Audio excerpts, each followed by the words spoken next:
So let's talk about the number one reason people should aerate, and the reason that the aerator is actually here to begin with. That is to relieve compaction. So the aerator itself was really invented for professional turf to begin with. High traffic areas, highly compacted soils, heavy machinery, heavy foot traffic, heavy play. That is where that device really came into play early on. It was to relieve that compaction and help keep this high traffic, high performance turf more healthy. At a certain point, soil becomes compacted enough that roots just don't want to grow into it.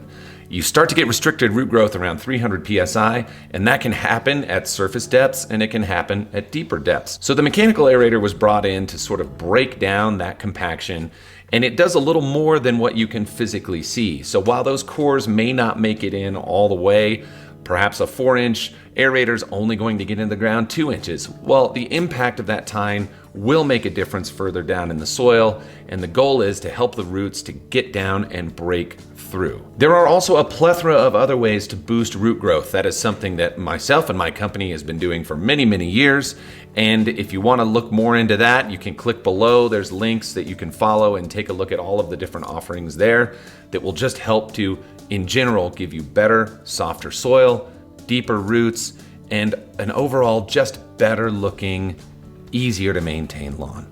One thing to note about compaction is the healthier the turf and the healthier the root system, the less likely you're going to have heavy compaction. So when we take those ideas and those parameters and we move it over to the residential lawn care side, we're dealing with something totally different. We're not dealing with golf carts and tractors and heavy equipment. We're not dealing with heavy foot traffic unless you have a pathway, which is going to come compacted.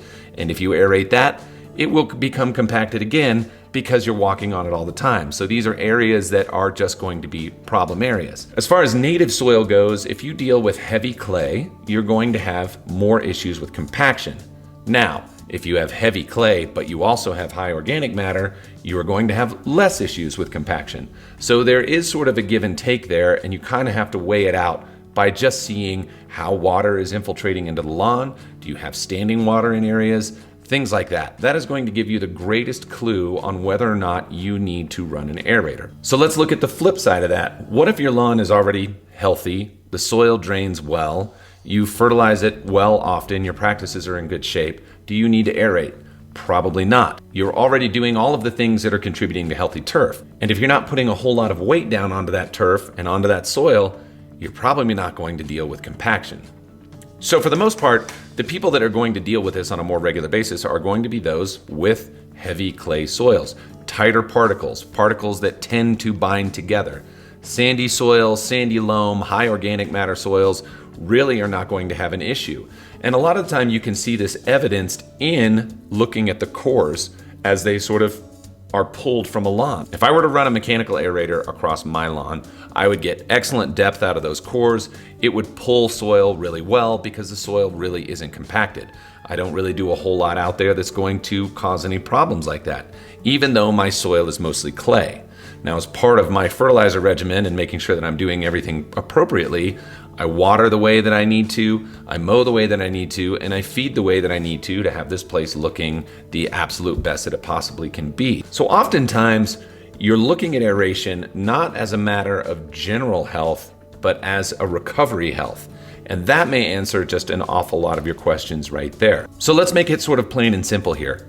For the most part, and I'm gonna say 95% of the people out there, maybe more, aeration for your residential lawn doesn't make a ton of sense. There's a certain time of year that it can if you're doing sort of like an aeration and overseeding, but you kind of have to have a different mindset about that because that's almost more working like a tiller rather than an aerator because you're creating a seed bed. So it's sort of a different thing, sort of not. But for some of you out there, that's when you are going to use it, is mainly at the seeding time. So here's what I would urge you to do before you call the sign that's on the side of the road that says aeration's $45, or before you sign a contract about getting a mechanical aeration. There's things that you should take a look at yourself. Walk on the lawn. Grab a small marking flag. If you can easily slide this into the ground 6 inches or better, you're probably not dealing with compaction. These are some things that you can just sort of look at on your own. The biggest deal and the biggest takeaway in all of this is making sure that you are doing the rest of your lawn care program properly. The big three: water it properly. The second one is make sure that you are mowing properly and you're never really stressing out that turf. And the third one is make sure that you're fertilizing it and make sure that you have a healthy stand of grass.